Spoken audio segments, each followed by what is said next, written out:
ሰላም የተወደዳችሁና ያተከበራችሁ የሞዛይክ ስፖርት ተከታታዮቻችን ቀደም ብዬ እንደጠቀስኩላችሁ በዛሬ ስፖርታዊ ዜናችን ላይ ከሊቨርፑል ጋርና ከቼልሲ ጋር የተገናኙ አጫጭር ስፖርታዊ መረጃዎችን አጋራችኋለሁ ብያለሁ። ነገ ደግሞ በሰፊው ከማንቸስተር ዩናይትድና ከአርሰናል ተጫዋቾች ዝውውር ጉዳይ ጋር በተገናኘ የምንመለከታቸው ጉዳዮች ይኖራሉ። ቀደም ብዬ የቼልሲን ጉዳይ አጋርቻችኋለሁ። ይቅርታ የሊቨርፑልን ጉዳይ አጋራችኋለሁ። በቼልሲ ቤት ያሉ አጫጭር ጉዳዮችን የተመለከተ መረጃዎችን አጋራችኋለሁ። ቼልሲዎች እንደሚታወቁት አሰልጣኝ ኢንዞ ማሬስካን ማባረራቸውን የሚያመላክቱ መረጃዎች ወጥቷል። ለጋዜጠኛ ፋብሪዞ ሮማኖ ቀደም ብሎ እንደሚለቅም ወደ ማታ አካባቢ ላይ ገልጾ ነበር። ኢንዞ ማሬስካ በቼልሲ ቤት ያለው ጊዜ ቆይታ እንግዲህ ተጠናቋል። ይህ የሆነበት ዋነኛ ምክንያት ከተጫዋቾቹ ማኔጅመንትና ከባለ ሀብቶቹ ጋር አለመስማማቱን ተከትሎ ጥር የዝውውር መስኮት ልክ እንደተከፈተ ኢንዞ ማሬስካን ማሰናበታቸውን የሚያመላክት መረጃዎች በሰፊው እየወጡ ይገኛሉ። ኢንዞ ማሬስካ በቼልሲ ቤት ጥሩ የተባለ ጊዜዎትን ማሳለፍ ቢችልም ነገር ግን በአሰልጣኝነቱ መቀጠል አልቻለም። ምክንያቱም ተከላካይ እንዲያስመርሙለት ለባህል ሀብቶቹ ጥያቄ አቅርቦ ነበረ። ነገር ግን ይህ ነገር ተቀባይነትን አለማግኘቱ ተከትሎ ኢንዞ ማሬስካ በፍቃዱ ከቼልሲ መልቀቁን የሚያመላክት መረጃዎች ወጥቷል።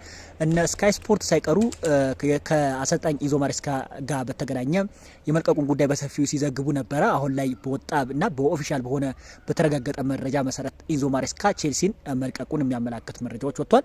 የኢንዞ ማሬስካ ቼልሲ ታዲያ ማንን አድርጎ ለመሾም አስቧል የሚሉትን ነገር እንመልከት። የተለያዩ ስሞች ከቼልሲዎች ጋር እየተያዙ ይገኛሉ። ዚኔዲን ዚዳን፣ ፋብሪጋዝ የመሳሰሉ ስሞች በሰፊው ቢያያዙም ነገር ግን የቼልሲ ባለሀብቶች ምንም አይነት እቅድ እንደሌላቸው በጣም ብቃት ያላቸውና ወሳኝ የሆኑ አሰልጣኞችን ለማምጣት በአሁን ላይ ፍላጎት እንዳላቸው እየተዘገበ ይገኛል።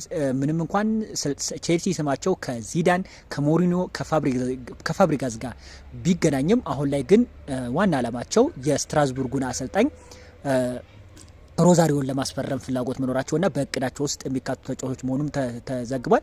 ከዚህ በፊት የቦርንማውዝ አሰልጣኙንም ቼልሲዎች ለማስፈረም ከእቅዳቸው ውስጥ ካካተቶቹ የአሰልጣኝ ስም ዝርዝር ውስጥ ይካተታሉ። ኢንዞ ማሬስካን መልቀቁን ተከትሎ ታዲያ በጥር የዝውውር መስኮት ቼልሲዎች በነቃ እንደሚሳተፉም ይጠበቃል። ነገር ግን የተከላካይ መስመር ያስፈርማሉ ወይስ አያስፈርሙ የሚሉ ጥያቄ እየሆኑ መጥቷል። ምክንያቱም የኢንዞ ማሬስካን ዋነኛ ጥያቄው ልምድ ያለው ተከላካይ እንዲያስፈርሙለት ለባህል ሀብቶች ጥያቄ አቅርቦ ነበረ። ነገር ግን ጥያቄው ተቀባይነትን አላገኝም። በዚህም ምክንያት አለመስማማቶች ተፈጥሮ ነበረ።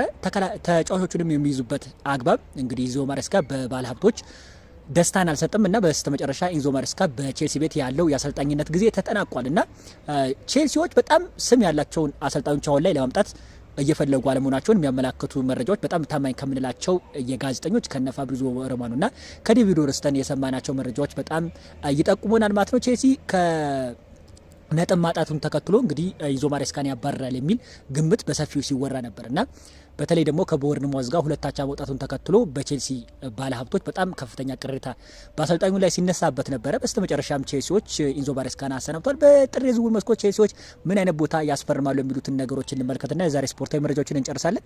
ቼልሲ ተከላካይ ግድ ያስፈልጓል። በተደጋጋሚ ጊዜ ከተመለከታቸው ያስገባቸውን ጎሎች አለማስጠበቅ ዋነኛ ምክንያት ተከላካይ አለመኖሩን ተከትሎ ነው እና ቼልሲዎች አሁን ላይ ተከላካይ ግድ ያስፈልጋቸዋል። ነገር ግን አሁን ባለሀብቶቹ አሁንም ቢሆን ፍላጎታቸው የዊንግ ተጫዋቾች እንዲፈርሙላቸው ነውና ስማቸው እስካሁን ቼልሲዎች ይህን ያህል እምብዛም ከሆነ ተጫዋች ጋር ተያይዟል የሚሉትን ነገር እየሰማን አይደለም። ነገር ግን በእቅድ ደረጃ አሁንም ቢሆን ቼልሲዎች ፍላጎታቸው የዊንገር ተጫዋቾችን ማስፈረም ነው እና በዚህም ሁኔታ ነው እንግዲህ ኢንዞ ማሬስካዎች የተበሳጨበትና ክለቡን ሊለቅበት የቻለበት ምክንያት ብዙ አለመግባባቶች ቢኖሩም ነገር ግን ተከላካይ እንዲፈርሙለት ኢንዞ ማሬስካ ጥያቄ አቅርቦ ነበረ። ነገር ግን በቼልሲ ባለሀብቶች ተቀባይነትን አላገኘም። በጥር የዝውውር መስኮት ቼልሲዎች ቀደም ብዬ እንደጠቀስኳችሁላችሁ የሚያስፈልጋቸው የተከላካይ ቦታ መጫወት የሚችል ተጫዋች እንደሆነ ይታወቃል። ነገር ግን እነሱ አሁንም ቢሆን ፍላጎታቸው የዊንግ ተጫዋች ማስፈረም ነው።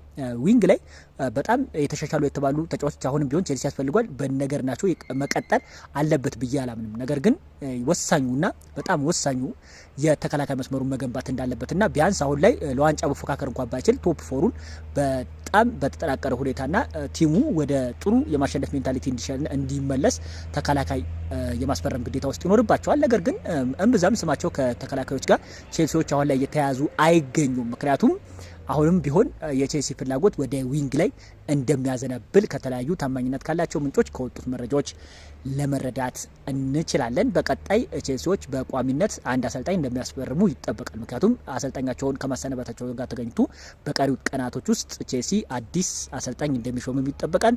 የዛሬ ስፖርታዊ መረጃችን ይህን ይመስላል። በሌላ ቪዲዮ እስክንገናኝ ለሁላችሁም መልካምና ቸር ጊዜን ተመኘው። ቻው።